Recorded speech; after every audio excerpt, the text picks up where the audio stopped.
Hello बच्चों, चलिए हमारा प्रश्न देखते हैं। प्रश्न दिया है, रासायनिक समीकरण लिखकर कार्बोहाइड्रेट के ऑक्सीशोषण के लिए श्वसन गुणांक का मान ज्ञात कीजिए।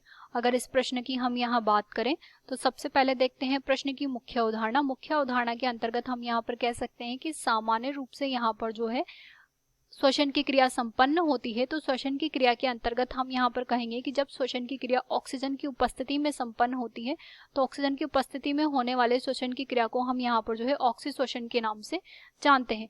अब अगर ऑक्सीशोषण की हम बात करें तो हमें दिया है कि हमें कार्बोहाइड्रेट का यहाँ पर जो है ऑक्सीशोषण करवाना है।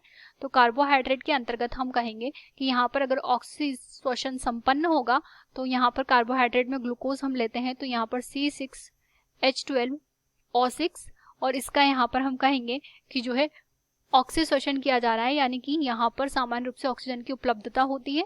तो ऑक्सीजन की उपलब्धता के लिए हम यहाँ पर लिखेंगे 6 ऑक्सीजन के अणु हमने लिए हैं और यहाँ पर अभिक्रिया संपन्न होगी और अभिक्रिया संपन्न होने से हमें यहाँ पर जो है 6 CO2 के अणु, इसके अतिरिक्त 6 जल के अणु व इसके अतिरिक्त हमें ऊर्जा की प्राप्तिकरण यहाँ पर संपन्न होगा। यह इसकी रासायनिक समीकरण होगी।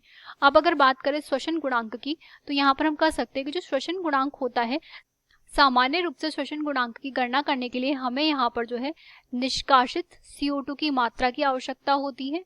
तो निष्कासित CO2 की मात्रा के साथ में जब यहाँ पर जो है अवशोषित ऑक्सीजन की मात्रा का अनुपात देखा जाता है तो इस अनुपात को हम यहाँ पर जो है श्वसन गुणांक यानी कि RQ के नाम से जानते हैं।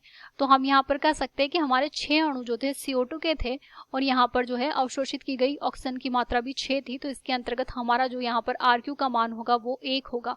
तो हम कह सकते हैं कि कार्बोहाइड्रेट या ग्लूकोज के लिए यहाँ पर इसका मान जो है 1 होगा। आशा करते हैं आपको ये प्रश्न समझ आया होगा। धन्यवाद।